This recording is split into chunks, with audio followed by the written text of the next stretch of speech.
All right, guys, we got a little update on a story that you all were very interested in, which is that Jeff Bezos has commissioned the world's largest super yacht. What is it, like $500 million? $500 million. It also has a support yacht. Yeah. It's such a big yacht that it needs its own little baby yacht. Yes. It's ridiculous, okay? Disgusting, grotesque display of wealth that literally no one should have. So the additional rub on this, though, is that to actually get it to him, they're going to have to disassemble a historic bridge in the Dutch port city of Rotterdam. Yeah.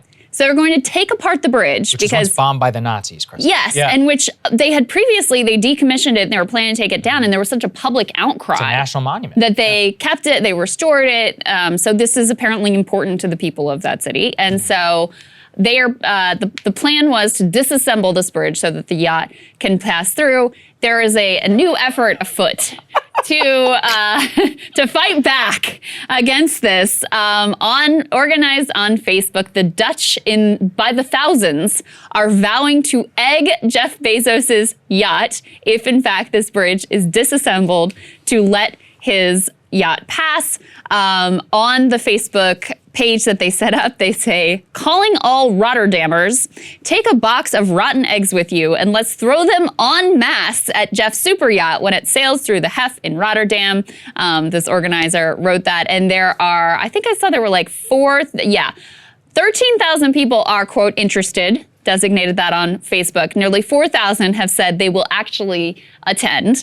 Now, this whole effort, Saagar, it turns out, sadly, is a little tongue-in-cheek because apparently it's a pretty big river. So to be able to hit the yacht from the side is going to be very challenging. Well, but it's going to be disassembled. Oh, right. Yeah, I know, because originally in my head, that's what I was thinking. Right. But then drop it. Over at New York Magazine, they actually did a whole analysis of how hard it would be to throw an egg and have it actually hit the yacht from the bank, and apparently it would be very difficult. Oh, it would take, I'll look it up while you're talking, but it was like 238 feet or something to. That's pretty far. Yeah, it was pretty far. Do they have baseball in the Netherlands? I don't know.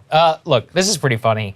They said it originally was a joke, but now they're like, yeah, maybe we actually want to try and do this. But I think what is the reason why it's sparking so much outrage there is, number one, it is a national monument bombed by the Nazis, built in 1927. It is looked at as a symbol of Rotterdam heritage. And a lot of people don't know this. The port of Rotterdam is one of the most significant points in all of global commerce and was one of the major entry points to Europe. It's what made the Netherlands and the Dutch, the whole Dutch East India Company of the 1600s. It's a deep historical place. And to see it turned into, its last remaining economic value is building yachts for the super rich, that's pretty sad. I mean, I know the port of Rotterdam still moves a lot of cargo, but in terms of why you have to dismantle the bridge in the first place, and the organizer of the protest even points out, he goes, look, most places, if a bridge is too small for your boat, you make a smaller boat. Like, it's not an argument. Take the bridge apart. Right, and also, did nobody think about this? Like, how did they know that the yacht was ever going to be able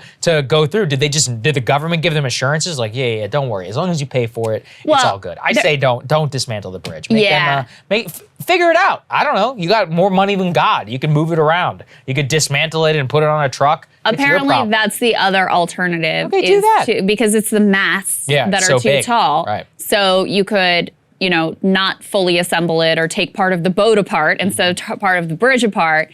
But and it doesn't really make sense to me. The justification that was originally given was like job creation. Yeah.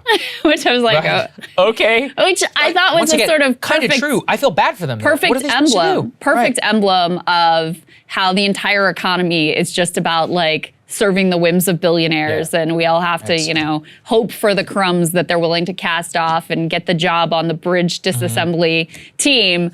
So I looked it up. This is from Curbed, which is a website with New York Mag. An egg would have to travel 238 feet to hit the hull. Difficult but not impossible feat, they say. So you never know. And the other piece that I found interesting is that apparently Rotterdam's mayor originally was like, we're doing this, it's job creation, we're gonna disassemble the bridge. Now he's not so sure. So since there was a global outcry over this situation, Officials walked back the reports. Rotterdam's mayor told a Dutch newspaper on Thursday that no decision has yet been taken, not even an application for a permit. He said the municipality would consider an application and assess the potential impacts, like whether the dismantling can be done without damaging the bridge and who would cover the costs. So they were all in on the bridge disassembly thing, but your outcry has been heard and they are now reconsidering. So we'll see. Okay, we've heard you. Small win potentially for the people. Make it move it by road. That's the real victory. Right. Yeah. I stand with you, Rotterdam. And also tax this man. Tax this man. I love the Netherlands, That's by the the way. bottom line. Please, I want to be able to come back to your country sometimes. All right, guys, thanks for watching. We'll have more for you later. Hey, guys, thanks so much for watching. That's right. Just as a reminder, you can become a premium subscriber today. Watch the full show completely uncut, our reactions to each other's monologues. You get to listen to it. You get to ask us questions, all that good stuff. Link is right there in the description or at breakingpoints.com. Best of all, great way to say screw you to the mainstream media.